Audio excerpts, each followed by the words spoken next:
अस्सलाम वालेकुम नाज़रीन, KBN न्यूज बुलेटिन में आपका खैर मकदम है।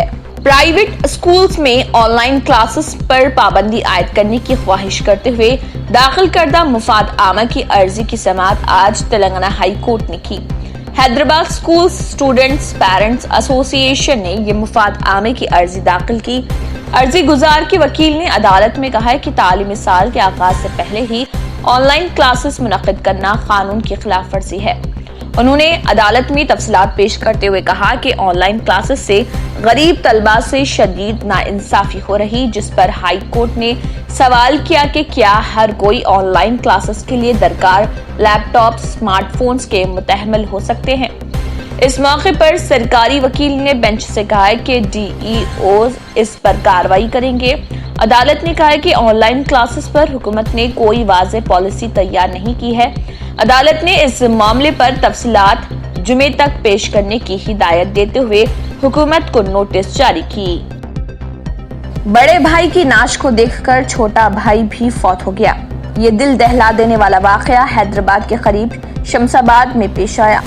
तफसीलात के मुताबिक दिल का दौरा पड़ने से ग्रेटर हैदराबाद म्यूनिसिपल कॉर्पोरेशन के स्विमिंग कोच की मौत हो गई, ताहम उसकी नाश देखने के बाद उसके भाई की मौत भी हो गई। उन दोनों की आखिरी रसूमात एक साथ अंजाम दी गई। इस वाक़े के नतीजे में उसके आबाई मुकाम तेलंगाना के जिले रंगारेड्डी के शमशाबाद में गम की लहर दौड़ गई। ये अमवात शमशाबाद म्यूनिसिपल सेंटर के सुधांती इलाके में पेश आया। 55 साला सुदर्शन JHMC का स्विमिंग कोच था। कबल अज़ी उसको दिल का दौरा पड़ा था, ताहम उसका इलाज किया गया था। 29 जून को सुदर्शन ड्यूटी अंजाम देने के बाद घर वापस हो रहा था कि रास्ते में ही उसकी सेहत बिगड़ गई। उसके साथ ही मुलाजमीन की मदद से उसको घर पहुंचाया गया। रात में एक मरतबा फिर उसको दिल का दौरा पड़ा, जिसके बाद उसके अरकान खानदान उसको प्राइवेट अस्पताल मुंतकिल कर रहे थे कि उसकी मौत हो गई। इसका भाई 32 साला लावन हैदराबाद में एक प्राइवेट इदारे में काम करता था। इसको भाई की मौत की इतला दी गई, जिस पर वो घर आया और अपने भाई की नाश देखकर वो गिर पड़ा और वहीं पर उसकी भी मौत हो गई। सुदर्शन की बीवी और 2 बच्चे हैं, जबकि लावन की अभी शादी नहीं हुई थी। आंध्र प्रदेश के वज़ीर आला YS जगन मोहन रेड्डी ने आज 1068 नए 108, 104 एम्बुलेंस का आगाज किया और उन्हें बाकायदा तौर पर जिले वुज़रा, MLA और हुक्काम के जरिए खिदमात में शामिल किया जाएगा।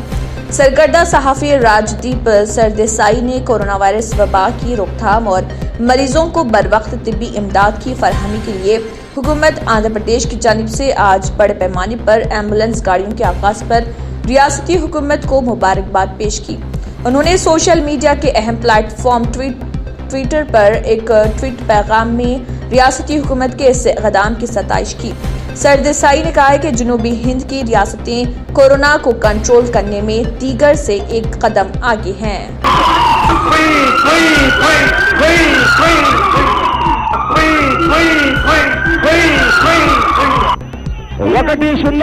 नंबर को फोन करते अंटू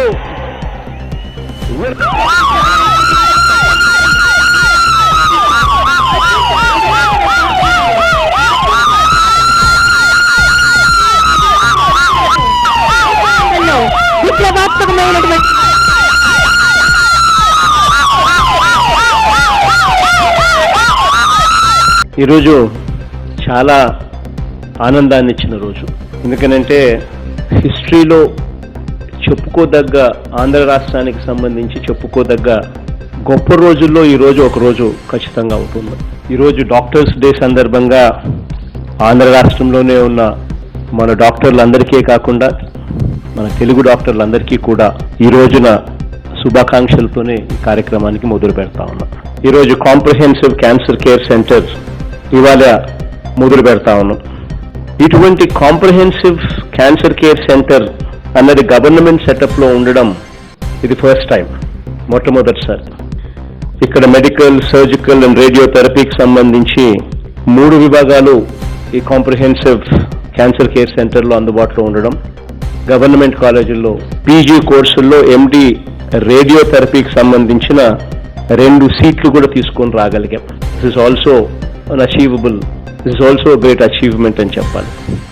నాట్కో ఫార్మాసిటికల్ సంస్థ వెంకయ్య చౌదరి అన్న గారన్న ఆయన కృషి కూడా కొనియాడదగ్గ అంశం. మరో 25 కోట్ల రూపాయల మేరకు హై ఎండ్ ఎక్విప్మెంట్ను గవర్నమెంట్ ఆఫ్ ఆంధ్రప్రదేశ్గా మనం తీసుకొని రావడం. High end equipment like linear accelerator, city stimulator, HDR, brachy therapy unit, gamma camera, ఇటువంటి హై ఎండ్ ఎక్విప్మెంట్ను తీసుకొని వచ్చి కాంప్రిహెన్సివ్ క్యాన్సర్ కేర్ సెంటర్ను స్థాపించడం జరిగింది. This is the first centre with AERB approval కూడా, అటామిక్ ఎనర్జీ రీసెర్చ్ అప్రూవల్ కూడా ఉన్న unit కూడా ఇది. ఇటువంటి సిమిలర్ ఫెసిలిటీ ఇంకొకటి కర్నూలులో కూడా కడతా ఉన్నాము.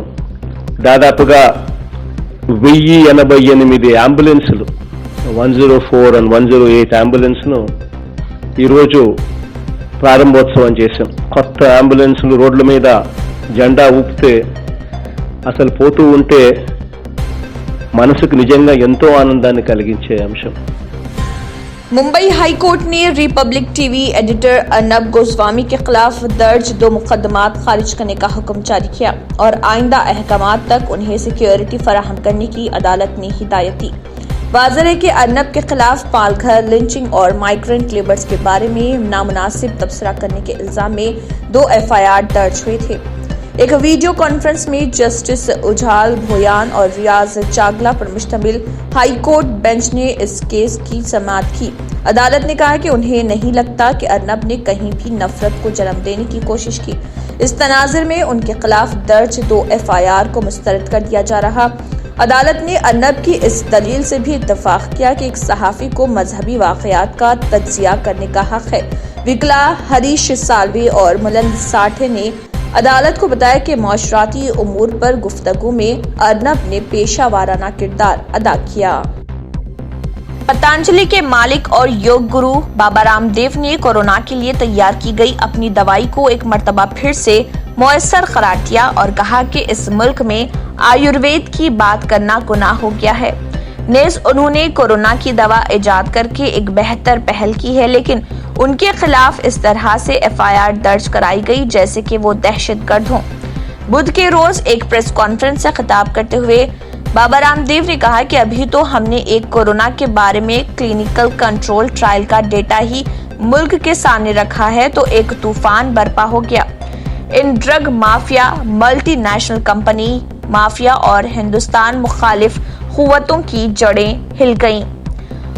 बाबा रामदेव ने कहा है कि यूं महसूस होता है कि हिंदुस्तान के अंदर आयुर्वेद की बात करना गुनाह हो गया है। सैकड़ों जगह इस तरह FIR दर्ज करा दी गई जिस तरह दहशतगर्दों के खिलाफ होती है, लेकिन कम से कम उन लोगों के साथ हमदर्दी रखें जो कोरोना वायरस से मुतासरा हैं और जिन लाखों करोड़ों लोगों का पतंजलि ने इलाज किया है। बाबा रामदेव ने सफाई देते हुए कहा कि आयुर्वेदिक दवाएं बनाने का यूनानी और महकमा आयुर्वेद से लाइसेंस लिया गया है। ये वजारत आयुष से वाबस्ता है। उन्होंने कहा है कि आयुर्वेद में तमाम अद्वियात का रजिस्ट्रेशन उनकी रिवायती खसूसियात की बुनियाद पर होता है कि इस दवाई की तहकीक या क्लिनिकल कंट्रोल ट्रायल हो, इसका प्रोटोकॉल आयुर्वेद तय नहीं करता। लिहाजा इस दवा का आयुर्वेदिक ड्रग लाइसेंस रिवायती खसूसियात की बुनियाद पर किया गया है। बाबा रामदेव ने कहा है कि कोरोनिल से वाबस्ता पूरी रिसर्च वजारत आयुष को फराहम कर दी गई है। जिसको भी देखना है वो देख सकता है। हमने मॉडर्न साइंस के प्रोटोकॉल के तहत रिसर्च की है। कोरोनिल में ग्लोए, अश्वगंधा और तुलसी का मुनासिब मकदार में मिक्सचर है। हिंदुस्तान में कोरोना इन्फेक्शन पर काबू पाने के लिए जो लॉकडाउन लगाए जाने का सिलसिला शुरू हुआ था, अब इसकी जगह अनलॉक का सिलसिला शुरू हो गया है। 1 जून से 30 जून तक अनलॉक 1 के तहत कई तरह की सरगर्मियां शुरू की गई थी और कारोबार व सनत को रफ्तार देने की कोशिश की गई। अब आज से अनलॉक 2 शुरू हो गया है और हवाई व ट्रेन खदमात की तौसी की गई है।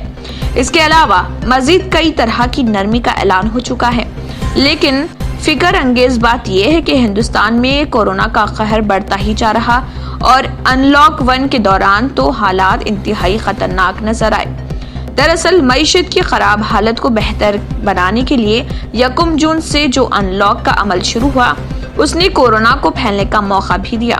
जून के महीने में खराब सूरत हाल का अंदाजा इसी बात से लगाया जा सकता है कि सिर्फ इस महीने में तकरीबन 4 लाख कोरोना के मरीज सामने आए।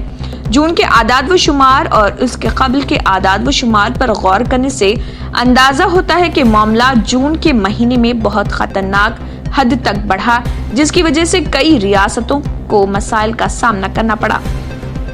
काबिल जिक्र है कि 31 मई 2020 तक हिंदुस्तान में कोरोना मरीजों की मजमूई तादाद 1,90,609 थी और ये लॉकडाउन का आखिरी दिन था। इसके बाद 1 जून से अनलॉक का सिलसिला शुरू हुआ था। इस दरमियान लॉकडाउन था, लेकिन सिर्फ कंटेनमेंट जोन में। गोया कि 1 जून से कोशिश की गई कि लोगों की जिंदगी दोबारा पटरी पर लौट आए। जब अनलॉक का पहला दिन यानी 1 जून गुजरा तो 2 जून को मरीजों की तादाद 2,07,191 पहुंच गई थी। यानी अनलॉक के पहले दिन कुल 7,761 मरीज सामने आए। 2 जून को नए मरीजों की तादाद मजीद बढ़कर 8,821 हो गई और फिर जैसे जैसे दिन बढ़ता गया नए मरीजों की तादाद भी रिकॉर्ड बनाती चली गई। 30 जून को जब अनलॉक 1 खत्म हुआ तो मुल्क में कोरोना इन्फेक्शन वाले मरीजों की कुल तादाद 5,85,792 पहुंच गई थी। यानी कि लॉकडाउन के दौरान जो कोरोना इन्फेक्शन 2 लाख के नंबर को भी नहीं छू सके थे, वो अनलॉक 1 के खत्म होते होते 6 लाख के करीब पहुंच गए। इन 30 दिनों में हिंदुस्तान में कोरोना इन्फेक्शन के कुल 3,95,183 कोरोना के मरीज सामने आए। इस तरह देखा जाए तो सिर्फ जून के महीने में पहले के मुकाबले 207% कोरोना के मरीज बढ़ गए हैं। आलमी वबा कोरोना के बढ़ते खतरात के दरमियान कर्नाटक में एक अजीबोगरीब मामला सामने आया। तिमकोरू नामी गांव में एक शख्स कोरोना पॉजिटिव पाया गया, जो दरअसल एक चरवाहा है।